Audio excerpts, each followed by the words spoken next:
the side effect to success is imposter syndrome. Yeah. Because everybody is experiencing it. So if I'm not having imposter syndrome, I'm not pushing myself. You got really into it. You worked your ass off. I remember long hours. You were doing so many different things. You were exhausted. Why is he working so hard? I remember thinking that. And I think I told you that. Yeah. You were learning, you were trying new things, and then you kind of like became the creative director of that department. Your network is just as important. It's been a blessing for me. Like I'm lucky enough to meet some people that for whatever reason were talking about me in a good light, and that's opened some doors and connected some dots. But I think as a creative, never dismissing that. Hey everybody, this is Renato, and I'm here with my good friend Bobby Cerda. We've known each other for a good while now. Yep. He's a creative director, and I work with him with the Cowboys. But I'll let you, Bobby, talk a little bit about who you are and what you do. Yeah, so like you said, I'm Bobby, creative director. For the past, I would say 3 or 4 years, I've been in this role of leading creative, figuring things out. Full-time, I work with the Shear Group. We work not exclusively, but mainly on nonprofit projects. Mm-hmm. We're helping people with housing, with voting, with education, things like that. I'm also a part of Right-Handed, a creative team where we do lettering events, we teach workshops, murals, artist talks. And then I also take on a ton of side projects where my strength is in branding, logo design, just fleshing out brands entirely. I'm getting a little bit into web design as well. I say a little bit. The past 6 months, I've designed maybe 6 websites. So I feel pretty confident in it now. But yeah, I think I'm a artist / designer, graphic designer, at the core. I still love designing. Even in the director role, I get my hands dirty, constantly creating. Yeah, it's hard not to. With what I do, my background is also photography and video. Mm-hmm. So I think having that background really helps you whenever you're leading creatives, because you kind of know how to do things, but not just that, how they think. Mm-hmm. Because it's to me, that's kind of like the hardest thing. It's how to communicate to a creative about their work. Yeah, and helping them problem solve. I think that goes a long way too. I think when you're making something, you can sometimes be too close to it and you can't see a lot of time glaring issues, right? So you have someone who's done it before, like you're saying, that can come in and just point out one little tweak, and that can change a whole project. Yeah, you need someone who's done it before. Yeah, and I think also for them to understand who you are and where you come from helps them be more comfortable and a little bit more open about getting that feedback. Because if let's say, if the president of a company comes and tells you that and he has absolutely no creative background, then, us as creatives, at least me, I used to be like that. I was like, what do you know? You have no clue. So I think there's still something, right? Like some input they can have, but I feel you, yeah. I mean, I think that comes with maturity, right? Yeah. Like maturity as a creative. So why don't you tell everybody a little bit of how we met and, our history, I guess. Yeah, so we both work for Dallas Cowboys merchandise. Mm-hmm. I think you started a few months before me, like 3 or 4 months before me. Yeah. So when I got there, you were one of the first people I met, because you were doing headshots. I had to do headshot, yeah. And so you pulled me aside and we went and did a headshot. You were super cool, easy to talk to. But then we didn't work with each other for years, like 2 years or something. At that point, we were in Irving, and the studio was in the bottom, kind of like in the very back. You were tucked away by yourself. And I used to have my desk in there, and I would close the door, and I didn't really have to talk to anybody. So that was the fun part. And that's why. And then we moved to Frisco. And we were in a lot closer quarters. I think you were right on the other side of my cubicle. Yeah, it was more like an agency kind of vibe with open desks and all that. So we did get to talk about that. Yeah. And then you moved on. So yeah, you and I became friends. Yeah. We were already friends. We'd have lunch together and just kind of shoot the shit, things like that. And then I went from Cowboys to 8180. Mm-hmm. They won a huge contract and they needed their own creative team. And so I got hired to lead that team.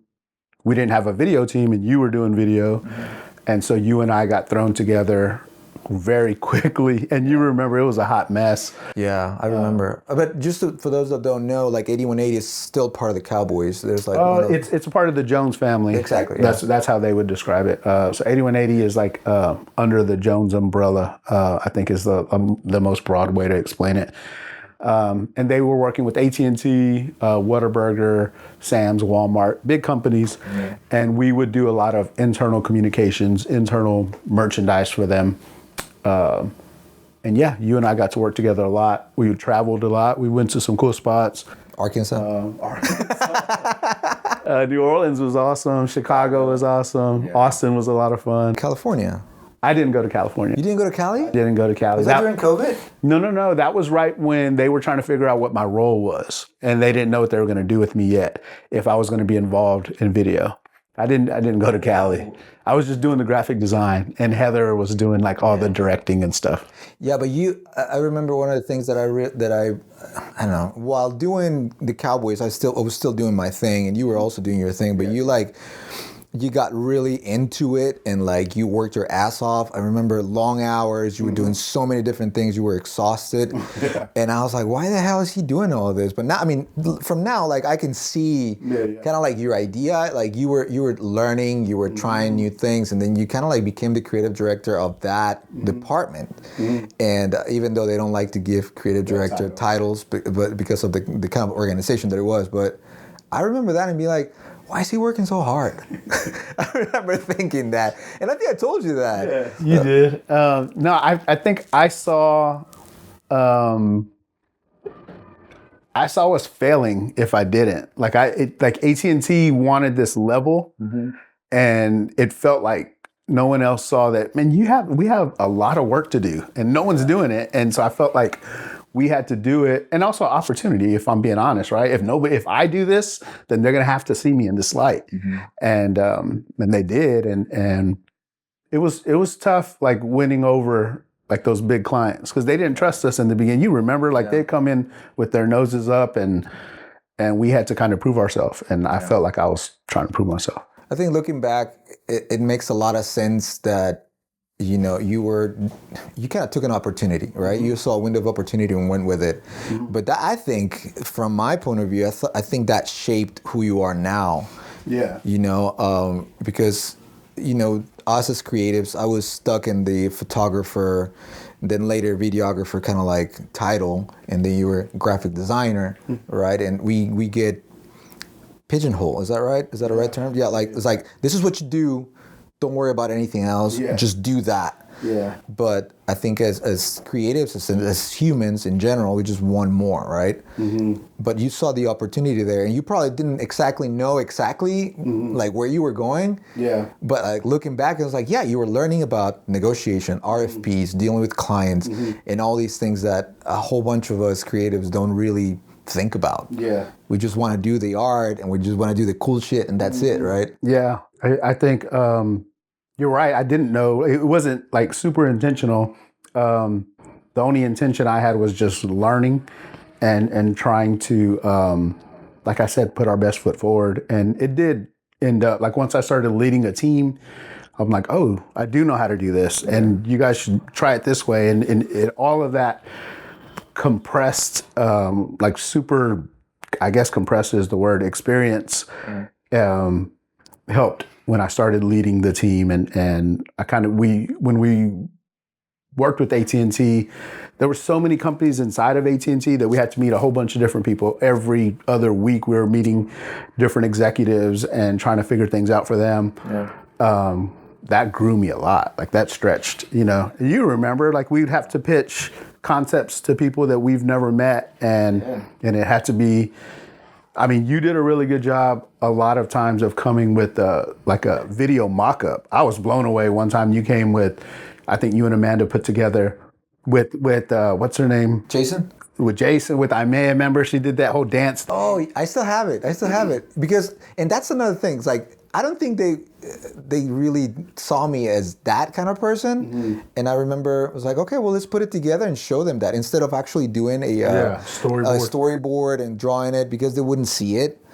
Like I just put a little thing together. And also, like, a lot of times I just didn't know what I was doing, but it made it happen, right? Yeah. I remember that was cool. And then they saw it and I was like, oh, cool.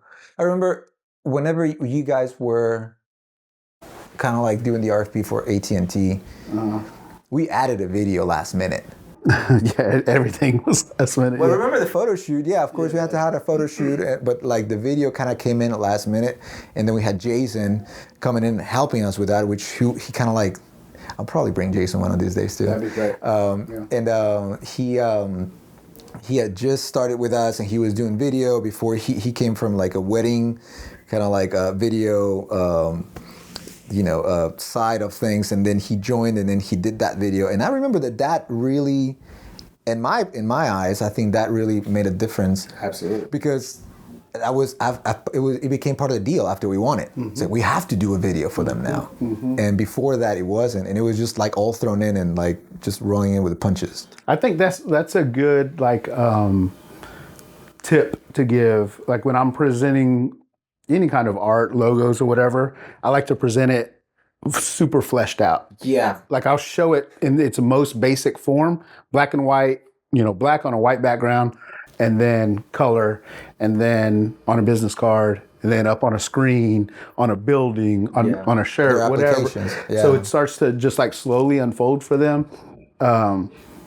I think a lot of people, or me, I would say this early in my career, I'm like, here's the logo, look how cool it is. Like, buy it. Yeah. You know what I mean? Like, pay me some money for it. Yeah. But you really got to hold people's hands and show them what it is. To that point, that really reminds me of one of the things that happened whenever I was presenting. We were talking about, I think it's 2018 or 2019, like we were prepping inspiration for the year, right? Mm-hmm. Like a mood board or whatever. And I remember showing like a GIF idea, and there was a GIF with a cat in it. Right, and it was like and this was for the Cowboys, and I was like, okay, yeah, we can probably try GIFs and then just do it like this. And I showed the GIF, and I remember my boss at that time was like, but that's a cat. And I'm like, well, yeah, but like we can make it Cowboys. I was like, but that's a cat. So like they couldn't really make the connection with it. So like from there, I'm like, I have to prep it in a way that is just easy for them to digest. Mm-hmm. They need to see it and how it's gonna look. And if you have to do the extra work, then you have to, because you really have to hold their hands. You do. Not everybody is creative. Yep. I mean, I would say this. Everybody's creative, but they don't necessarily think what Think Yellow is, for example. Or like, man, we're gonna use blues because we want it to be like a very welcoming kind of like, like logo or whatever. Or if it's red, it's a little bit more aggressive. Or if it's yellow, it's like, I don't know. Yeah. All those things matter to us because we are creatives and we think like that. But to, like, I don't know, a CEO and you showing them this and like, what the heck? Like, how? Like, this is not us. Yeah. This is not a brand. I'm not gonna buy it. Yeah. So like packaging it in a way that like they can see that it's very important. It is, man, because I've had that same experience where people get tripped up and they can't move on from it's a cat. They can't move on. And they keep coming back to it. And so everything you show them is now worthless because they're stuck on why did you show a cat? And you lost them there. You lost them. You lost the business. So you really have to refine the hell out of your presentation and make sure those little distractions are accounted for. What do you think about, as I think we're artists, like we come from the art world, and then you do graphic design, or in my case, I would do like video or photo. How would you, because you're doing things for somebody else, you're not doing them for you. Mm-hmm. How did you deal with that? Like, were you very much into your art at some point, and when did you realize that you had to do that for somebody else, and that person had to like it, not you? When people started saying no to my work, when you get rejected, like it took a while, but I had to realize like graphic design is a service. It's not an art. Like, so it's there as a function. It's there to communicate. Art is subjective. Graphic design isn't. Like, maybe to an extent it is, but I can remember studying design in school and coming across this book, and it was two companies. One was a law firm, the other was a circus. And they put the law firm in this like circus font, and then the circus in the lawyer font. And it was like, what's wrong with this? And immediately you knew something was wrong, right? Yeah. And an artist could be like, well, this is my art. I don't have to explain it to you. But a graphic designer had to be like, oh, that's wrong. I need to change these fonts. Yeah. So there's function behind it. And once you start seeing, or like I said, I started getting rejected. Like, this is bad. Like, I don't care that you're an artist. I don't care that you like doing script lettering. Like, I don't want that for this. Yeah. And so you like, it's a service and you need to be able to service the client. Yeah, no, and I think that comes with maturity again, like creative maturity, to be able to understand your audience. A lot of people don't do that. I mean, I would say I see a lot of talent out there that is really not getting the gigs that they want, and that comes because you don't know who you're talking to. Yeah. You're doing the art for yourself, and you're not doing them for them, which is, I would say, like, you know, I also come from the world of music, so they would say like, you're selling out. Well, I think you can divide your art into two different parts, right? Yeah. Your job, which is like, you know, getting your clients and going and delivering the work that they want. And then you can do your own thing, you know, like you do the lettering, right? So that, would you say that's a little bit of like your creative? Absolutely. I get to do whatever I want. I can't be wrong, right? It can't be wrong. No one can reject it because I'm not asking for your approval. I don't need this to get approved. I mean, I would say probably the ideal thing would be to do whatever it is that you want and then have people buy it, or like Kanye, right? Like, I'm just gonna do it, whatever, and then you're gonna buy it. Yeah, but being real, what's the percentage of people that can do that in the creative world? Not many, but all of us can create whatever we want, right? Exactly. Yeah. So just get that done on the side. Yeah, I mean, I tend to kind of like approach things with like, I'm gonna try to sell what it is that I like and what it is that I'm good at, and that comes with like the negotiation part and the that conversation with the client. There, you need to sell it in a way that they're gonna go with it. You know. Another trick is like, you know, if you have mock-ups that you want to show for anything that has to do with like design, for example, like do 2 or 3, and then have the one that you like, right? And then but present it in a way that it's either at the end, or the other 2 that are first, they're kind of like very different and very off and not as polished, and then maybe just polish the last one. That's a dangerous game, but it can be, but like, I guess you need to understand who you're talking to again, going back to the audience, you know. So for sure. So you do music, obviously, that when you're creating music, is that for yourself or is that for an audience?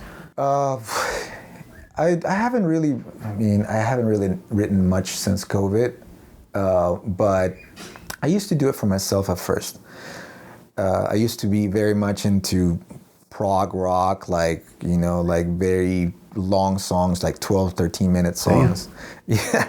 And it's that's for yourself. I mean, it's just like definitely for myself. I wanted it to be what I wanted it to be. Like, I didn't really care about people. And for me, people dancing to my music was like, oh man, no. You know, because I come from a Latin, I come from Peru, so and they're like Latin music and like people dancing, that's what they did, and I was a rocker, if you will. Like, I was all about like, you know, Metallica and like prog rock, very weird, very like, if musicians like it, then that's the kind of people that I like. But you know, it got to a point where I was not satisfied. It was just like there wasn't a connection. I was just alone, like doing that shit for myself. So eventually, I started writing music. Or music or riffs, not just lyrics, but that you could actually create a connection with somebody else. Got it. But also, like, of course, the rock and roll and all that stuff was kind of like a either European or American influence for me. I grew up around a lot of Latin music, salsa, like cumbia and all these different rhythms. So I learned how to mix them both. How to accept them both, because I moved in here, and as an immigrant, it's just you're not Peruvian nor American anymore. You're kind of like a new breed, you know. So you like, whenever I understood that, it's like, yeah, I can mix like rock like riffs with like maybe a little bit of cumbia in there and all that, and we mixed that.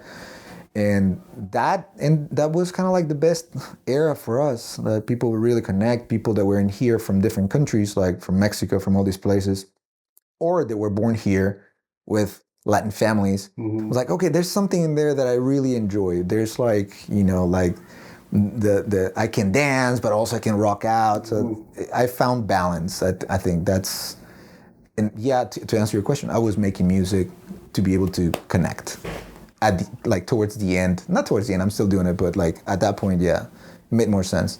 I just think that's interesting, right? Because that's 100% art, and we're still trying to create. If I'm being honest, when I'm designing a poster or an Instagram post or whatever, in the back of my mind is like, this is going to hit.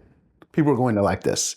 Yeah, I'm not always like, I don't give a shit who likes this or not. This is cool, and then put it out. Yeah. I don't know. I just think that's interesting. I have no point other than, even though we're creating for ourselves, we still have in the back of our mind what kind of response this is going to get. I mean, there's something to say about, I'm just doing this for myself. Yeah. Cool, do it. That's great. But if you want to sell it, or you want to, be able to make money with it, you need to have some sort of a relationship with who you're talking to. I keep saying the word audience because that's probably my 2024 word. And I remember you used to joke back in the day, used to be elevated, right? Or like this other words that are usually around us per year. And last year for me was audience. It's like, understand who I'm talking to. Yeah. So it makes sense, so it makes sense for them to pay attention. Like even by doing this, like I'm trying to find who it is in my audience is, like who wants to listen. In the back of my mind, I'm like, okay, maybe creatives want to learn or want to listen to things that are relatable to them, like how can I sell my product and be able to make money by doing something artistic or creative? How can I do that? Yeah. To your point, people were not hiring you, so you adjusted that to be able to not satisfy, but like to get that client and that audience to buy your product. Ultimately, you sell products, right? So it's not just a maturity, but it's understanding. It's clarity. It's like you need to understand who you're talking to. Keep going back to the same. For sure. I also think too, your network is just as important. That's another one. Yeah. And the people who are talking about you and what they're saying about you. I feel like that's been such a good, it's been a blessing for me. Like I'm lucky enough to meet some people that for whatever reason, were talking about me in a good light, and that's opened some doors and connected some dots and gotten me some cool projects and introduced me to some other potential clients, things like that. But I think, as a creative, never dismissing that. Like I think always, like wherever you're at, like, you were talking about this morning, you were at Enzo's game, like there's business owners all around you. Well, he's branded, right? Have you seen his jersey? I saw it, yeah. His jersey has Legend in it, and then my water bottle, I put a sticker of Legend in there. So like I'm starting slowly to put that into the sports world. And I don't mean it in a way of like, go do this because there's business owners there. It's just like everything you're doing, opportunities are everywhere, man. And you never know who you're going to meet.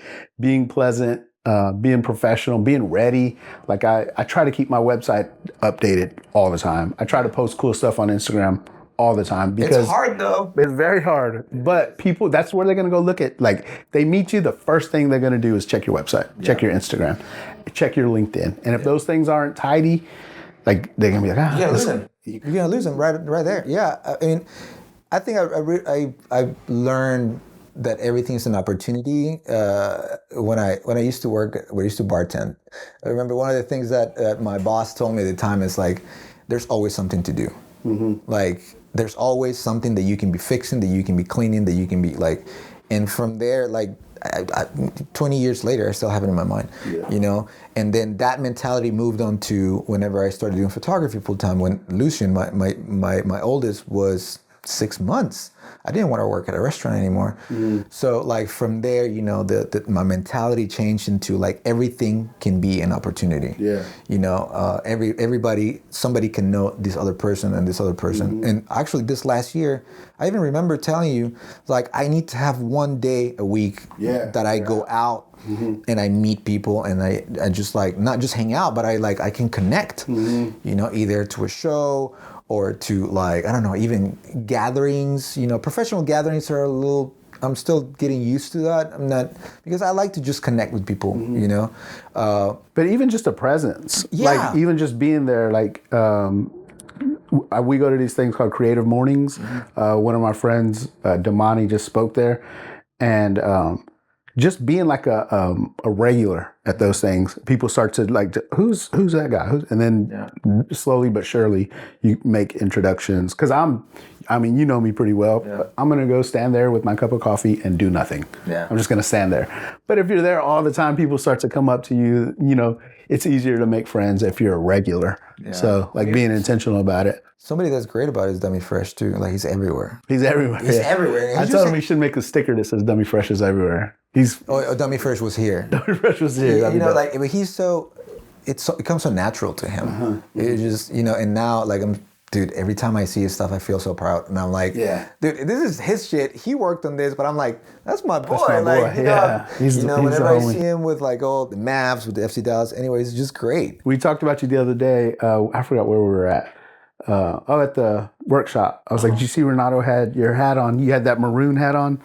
Oh, yeah, for Trinity. Yeah. And he was like, yeah, that was cool. Like, I saw it and I was like, I'm going to buy this. Even though like Trinity is one of our clients, I was like, why didn't you ask for it? And like, I'm going to buy this, man. Like, and it was so cool. It feels like it's great just to see like other people succeed, and I think that's also healthy to feel that way too. But to your point, going out and show face. Yeah, show face. That's a good way to put it. And I know that a lot of creatives out there, they don't necessarily like to do much of that, but I think you should make it something that you want to do at least, or like push it a little bit more. Yeah, and being consistent. Man, that it brings something up. Like I was telling you before we were on, like I didn't do anything creative over the Christmas break. Like I just took a break. I didn't design anything. Yeah. I gave away some prints, so I was drawing a little bit, but that wasn't a big deal. But leading up to Thursday, I went back to work on Thursday, which was a couple of days ago. We had a video shoot. I had all this anxiety of like, man, I haven't even been out. Like, what is the shoot gonna go like? What's my role even in the shoot? Like all these like insecurities were like the night before, morning of. And then I get there and it's like, hey, what's up, man? Everything just falls back into place. Yeah. You remember like why you love doing this. Like, why was I even anxious about this? Yeah. And so imagine not going to things over and over and over, and how that all compounds. So going to these networking events consistently kind of just keeps you fresh in that way and keeps your brain creative. You never know. I always walk away with at least one idea from some kind of creative network. Yeah. I used to go there thinking, I'm going to meet somebody and we're going to become business partners and then we're going to start this clothing. Like, that ain't going to happen. No. But you are probably going to get an idea or two. But also, if you go thinking that, then, it's kind of recipe for destruction. You're probably not going to do that, like probably 95% of the time. 99% of the time, yeah. Actually, to your point of like that anxiety of like, like, what am I doing? Am I good enough or whatever? I felt it whenever I don't shoot or I don't like do something or don't work and then I'm trying to sell my work. I'm trying to sell all these things that I do and the experience and all these things that I have. And in the back of my mind, I'm like, are you going to be able to deliver? Are you going to be able to do this? Can you do this? And then you get to it and you're like, oh shit, yeah.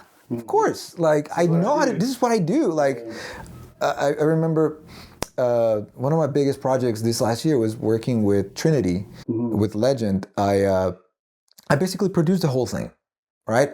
And that in that instance, I didn't think too much about it. Like, I'm just gonna do it. I used to do it with the Cowboys, but in this case, it was just me.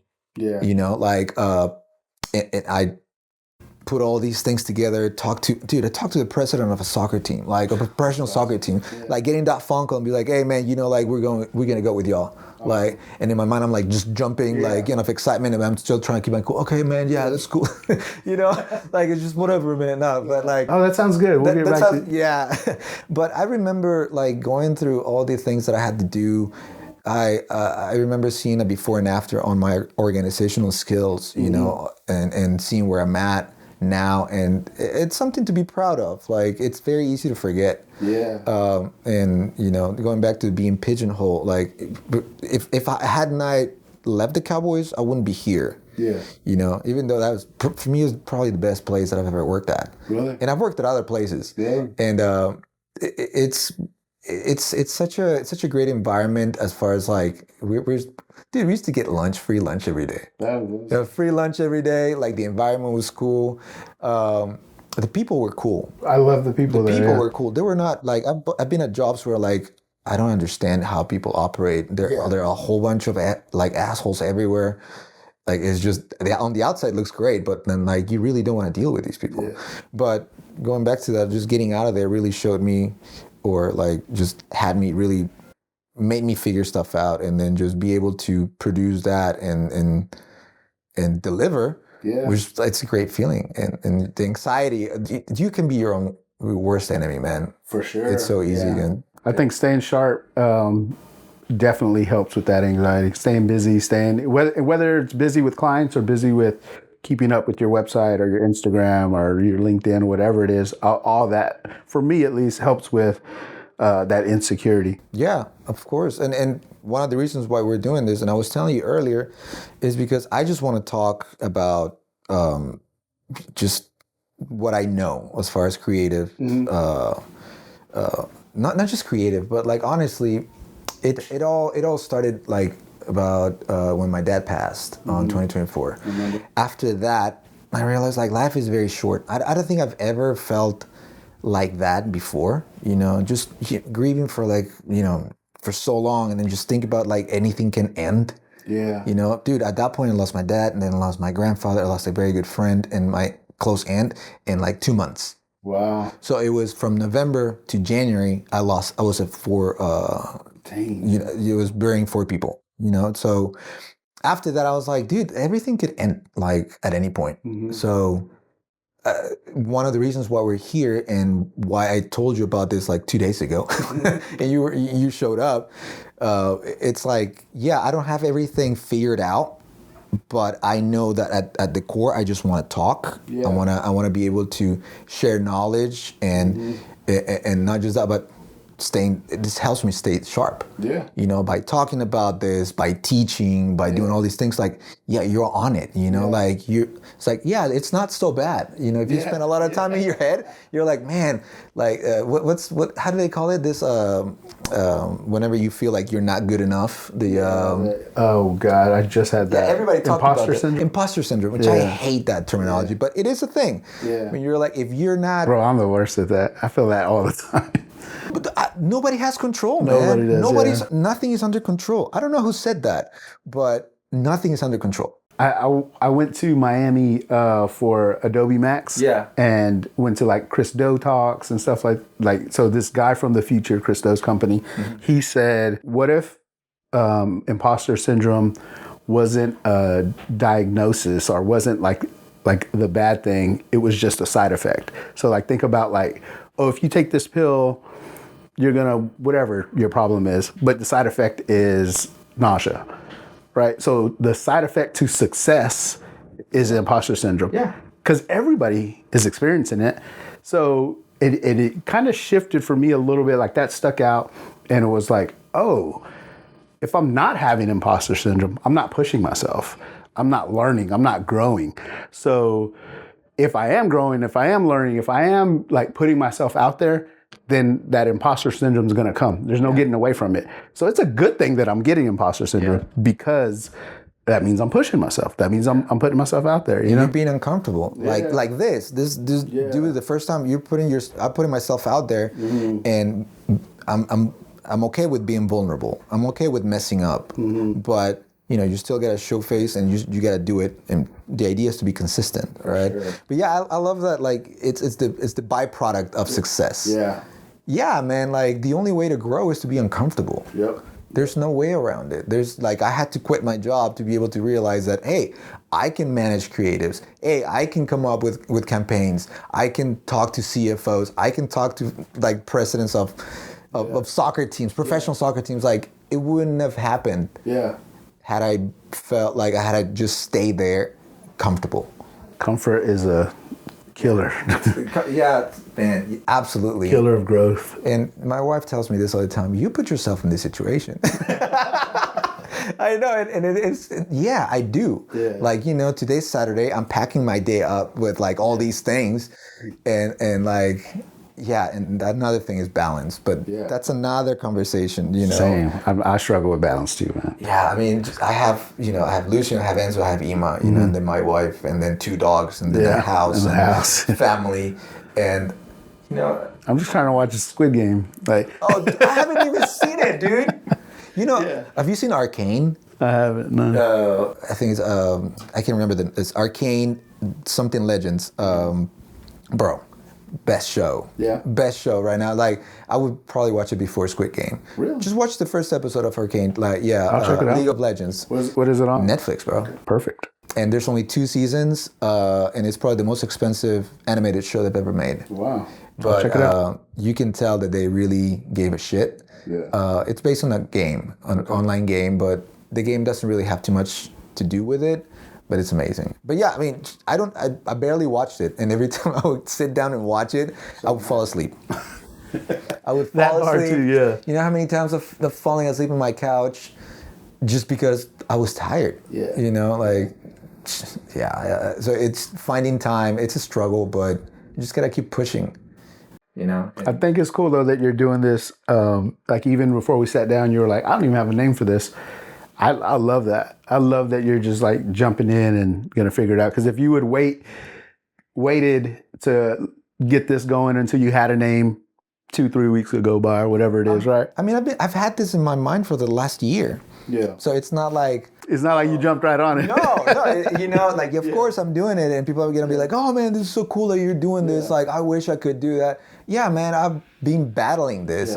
What am I gonna talk about? Am I good enough? Do I know enough to be talking about all these things? And at the end of the day, it's like, I'm just gonna put myself out there, and I'm just gonna talk about the things that I know and I like. Yeah. You know, at some point we might be talking about sports. Yeah. You know, it's something that I really like. But at this point, my life it's about creatives. It's about like making deals, talking to business owners, and making my companies, you know, the best they can, and be able to, you know, pay for my bills, pay for my family trips, and just live a life with doing something that I love. Yeah. Which is a hard thing to do, but it's not impossible. It's not impossible. So, yeah, man. I mean, kind of like trying to keep this a little bit short without necessarily a limit, but this was great, and I really appreciate you kind of like being part of this. Hopefully by next time we'll have a name. Cool. And I don't know, we're just gonna try to continue to do this, and you know, just put knowledge out there. Of course, I would be lying if I said that Chris Dahl did not, like, you know, inspire me to do something like this. Of course, it's great to do it, but it helps me. I think it's on a personal level, it helps me kind of like stay sharp and you know, let everybody know who I am, what I do, and where I'm at, because it's just a continuous like process, right? Yeah. You're never stuck in one place. Same with you. Like, you know, next time we get together, I want to see where you're at. Yeah, who knows where I'll be. Yeah. So what hat is that? Center? Center, yeah. You know, that's like a I guess streetwear brand in Dallas. I know where it is. Yeah. I'm cool like that. Next time we gotta bring a dummy fresh hat, man. Yeah. I have mine. Man, they don't fit me right. Like, really? My head is big, and so I need these bigger hats. No, I like his hats, but I didn't wear mine because mine is a little dirty. But next time, dummy, I'll just have it. All right, man. Well, appreciate it, dude. All right, bro. Thank you so much. Yes, sir. All right, man. Hopefully that was awesome. everything's still recording.